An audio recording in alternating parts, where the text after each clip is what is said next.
Slava tebi, Kriste Bože, kralju slave vječite. Gospodin s vama I s duhom tvojim. Čitanje Svetog Evanđelja po Ivanu. Slava tebi, Gospodine. U ono vrijeme Židovi ponovno pograbiše kamenje da Isusa kamenuju. Isus im odgovori: mnoga vam dobra djela očeva pokazah, za koje me od tih djela kamenujete? Odgovoriše mu Židovi: zbog dobra te djela ne kamenujemo, nego zbog hule, što ti čovjek sebe Bogom praviš. Odgovori im Isus: nije li pisano u vašem zakonu, ja rekoh bogovi ste? Ako bogovima nazva one kojima je riječ Božja upravljena, a pismo se ne može dokinuti, kako onda vi onome kog Otac posveti i posla na svijet možete reći huliš, zbog toga što rekoh sin sam Božiji? Ako ne činim djela Oca svoga, nemojte mi vjerovati. Ali ako činim, sve ako meni ne vjerujete, djelima vjerujte, pa uvidite i upoznajte da je Otac u meni i ja u Ocu. Na to ga ponovno nastojahu uhvatiti, ali im on izmaknu iz ruku. I ode ponovno na onu stranu Jordana, na mjesto gdje je prije Ivan krstio, i ostao ondje. A mnogi dođoše k njemu i rekoše mu: Ivan doduše ne učini ni jednog znamenja, ali se sve obistinilo što je rekao o ovome. Mnogi ondje povjerovaše u njega. Riječ Gospodnja. Slava tebi, Kriste.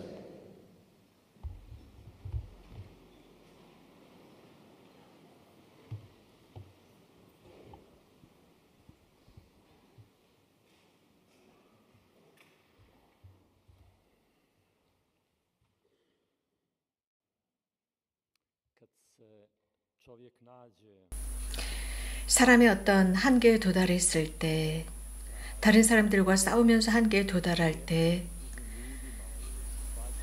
어떤 반응을 해야 한다라고 느끼게 됩니다. 그때 우리 안에 무엇이 있는지 보게 됩니다.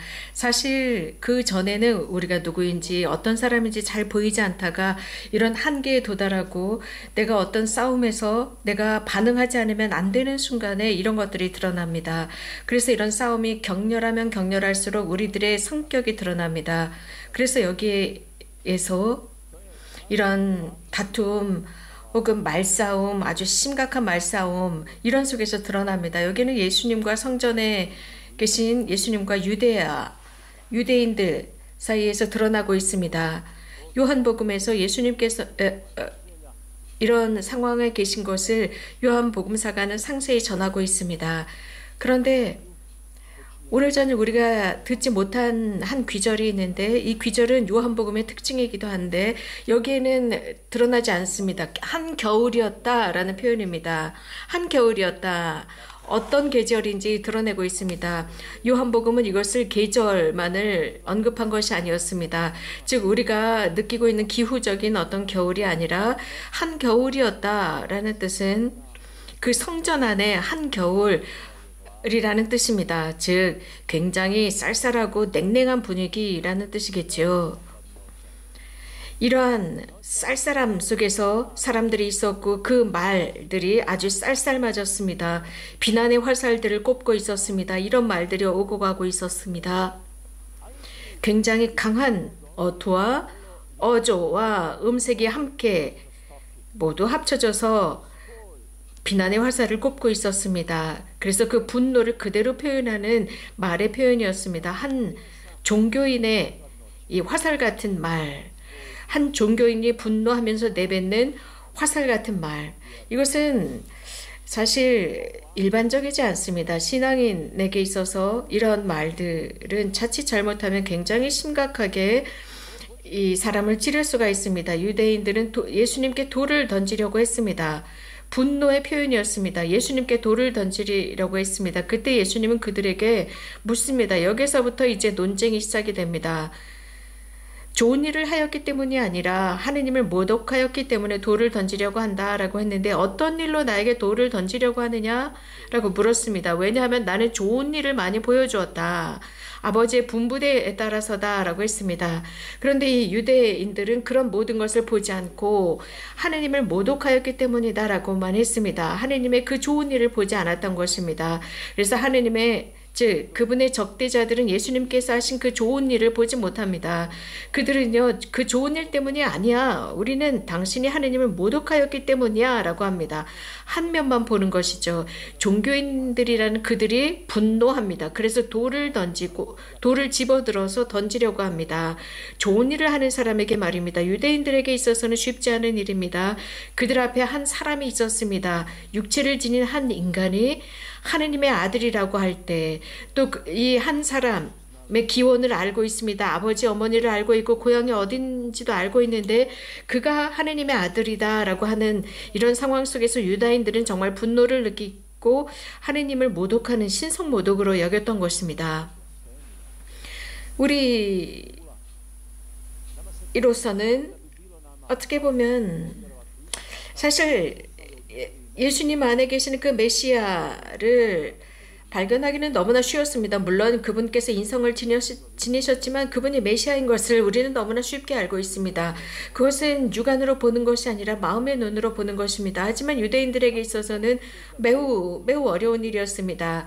그 영원하신 하나님께서 한 사람 안에 계시다 있을 수가 없는 일이었습니다. 살과 육 속에 있다. 예수님의 그 인성 속에는 특징도 드러납니다. 그분은 싸움을 하려고 하지 않습니다. 오히려 예수님의 신성을 부정하는 그 사람들이 눈을 뜨게 해주고 싶어 하셨습니다. 그래서 당신 안에서 하느님을 보게 하고 싶어 했습니다. 무엇을 보고 어떻게 보아야 하는지, 하느님의 힘을 어떻게 보아야 하는지, 즉 육화하신 그분 안에서 하느님을 어떻게 보아야 하는지 가르쳐주고자 했습니다. 좋은 일을 하셨다. 천상 아버지의 명령에 의해서 좋은 일을 하셨던 것입니다. 신약에서 예수님께서는 무엇인가 위대한 일을 하셨을 때 예를 들어서 치유하시거나 죄를 용서해 주시거나 혹은 누군가를 고쳐주셨을 때 사람들은 자발적으로 하느님을 찬미했습니다. 어떤 하느님이었을까요? 한 분? 맞습니다. 유일하신 하느님 아버지입니다. 보이지 않는 하늘에 계신 성부입니다. 예수님께서 하신 것은 그들도 인정할 수밖에 없는 일이었습니다. 아버지의 힘을 통해서 하신 좋은 일들이었습니다. 그분께서 하신 그 일은 아버지께서 세상에서 하시는 그 일이었습니다. 그래서 사람들은 예수님을 찬미했습니다. 이런 것들을 그들이 보기를 바랐습니다. 그러나 여기 또 다른 요소가 등장합니다. 예수님과 대화, 논쟁을 하던 그 사람들 속에 드러나고 있는데 너희들의 율법에 쓰여 있지 않느냐? 라고 말씀하십니다. 내가 너희들에게 말하지 않았느냐? 어디에 쓰여져 있느냐? 너희들이 시편 83편을 보아라. 하느님께서 신들의 회중에게 말씀하셨다. 신들이라고 하면 소문자로 표현되어 있습니다.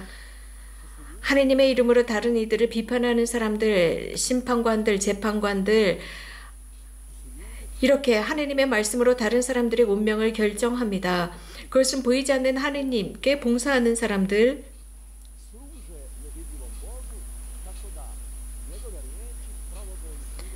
그분의 말씀을 자신들의 삶 안에서 실현시키는 사람들,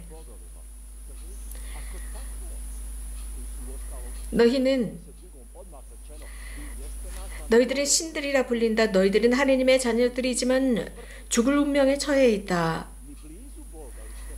그리고 하느님의 이름으로 너희들은 심판을 하고 재판을 한다.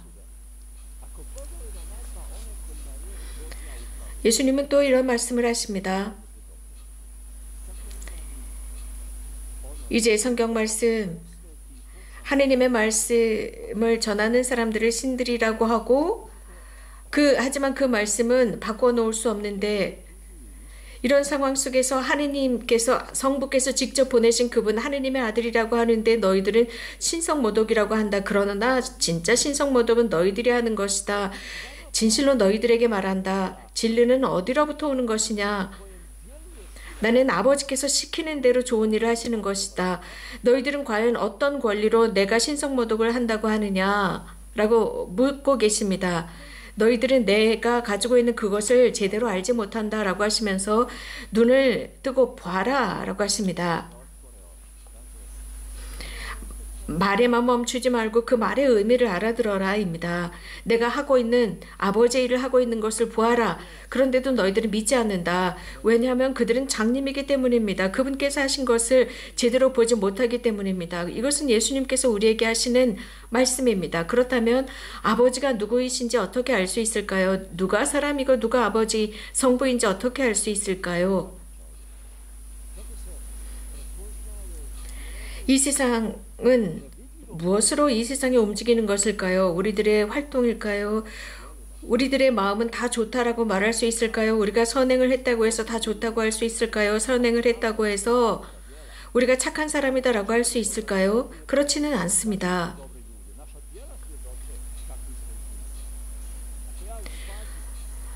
이런 어떤 예를 들어서 논쟁을 합니다. 내가 온유하지 못하면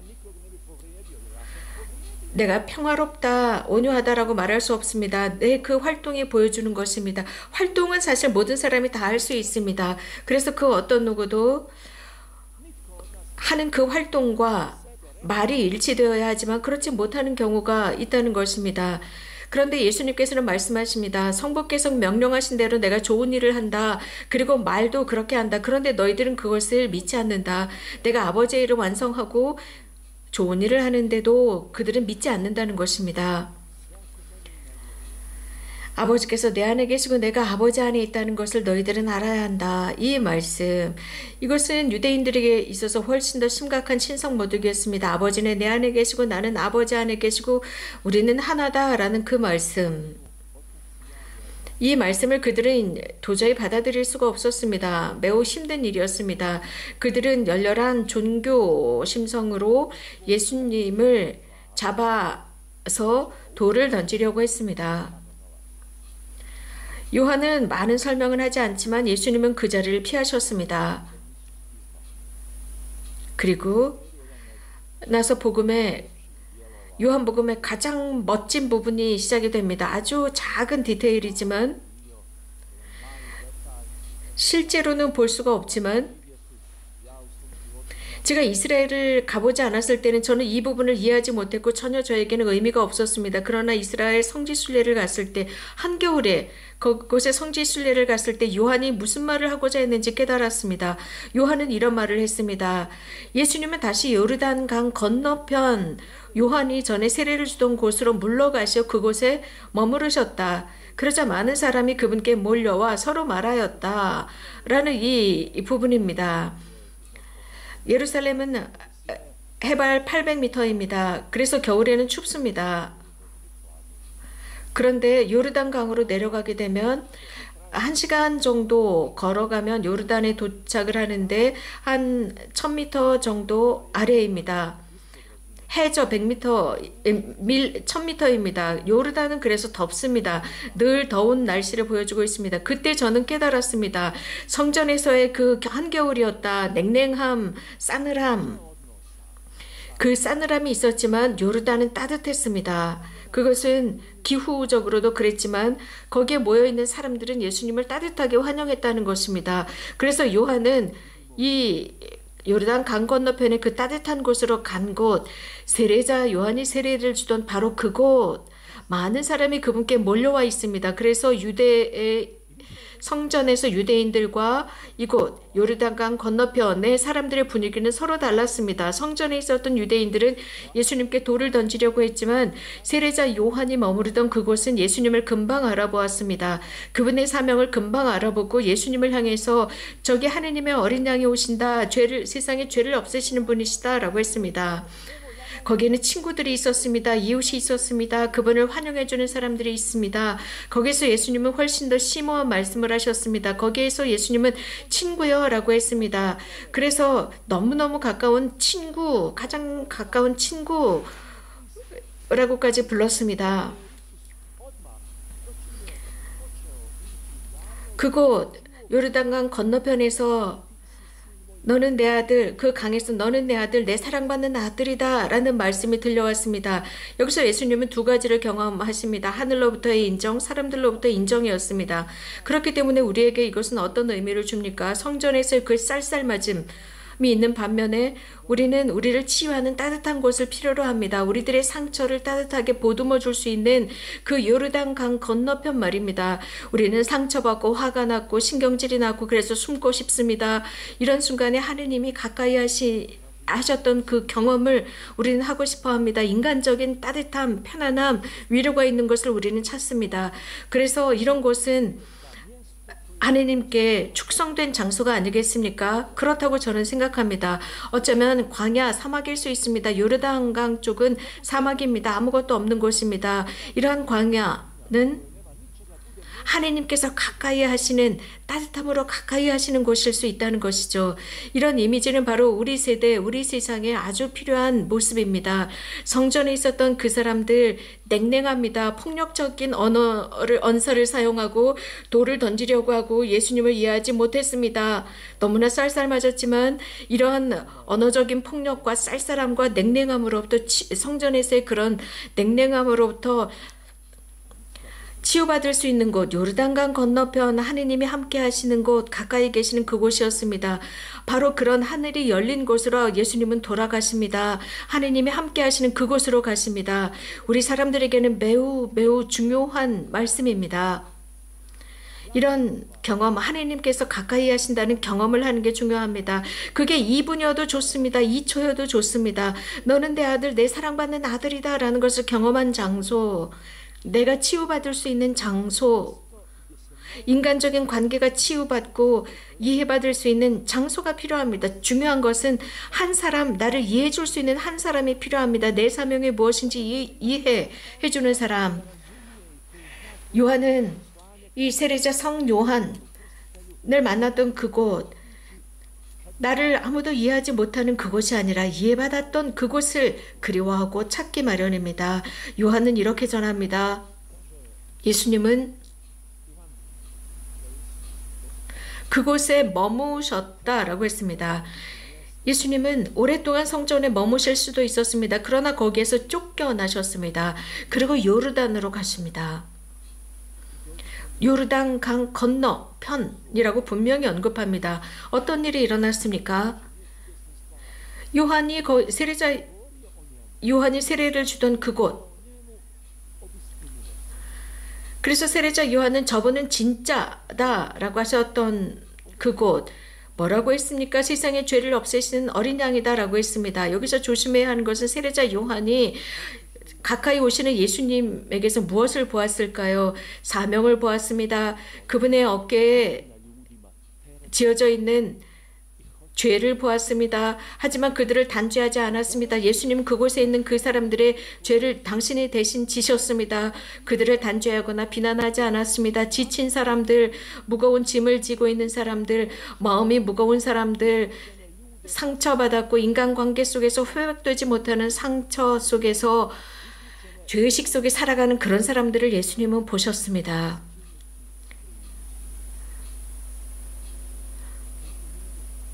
많은 사람이 그곳에서 이런 모든 것으로부터 벗어날 수 있었습니다. 우리도 경험할 수 있습니다. 그분 가까이 우리도 요르단강 건너편으로 갈 수 있습니다. 메주고리에는 요르단강 건너편과 같은 곳이라고 생각합니다. 이렇게 냉랭하고 쌀쌀한 관계에서부터 우리가 피할 수 있는 장소라고 생각합니다. 종교적으로 비웃음받거나 냉대받거나 혹은 돌을 던지는 그런 곳이 아니라 환영받는 장소, 너는 내 사랑받는 딸이야, 너는 내 사랑받는 아들이야 라는 말로 충분합니다. 이러한 것은 그리스도께서 우리와 가까이 계심을 느낍니다. 한 장소로 충분합니다.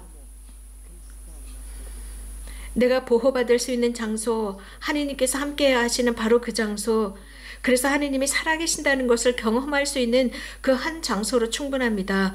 예수님은 육화하신 하느님, 살이 있고 피가 있는 분, 그런 하느님께서 눈에 드러나게 활동하시는 장소, 이러한 만남을 할 수 있는 장소, 그것은 오늘 저녁 바로 이것이 우리들을 위한 피난처, 요르단강, 하느님의 사랑, 그분의 애덕, 그분의 가까이 하심을 느낄 수 있는 바로 오늘 저녁 이 장소입니다. 아멘.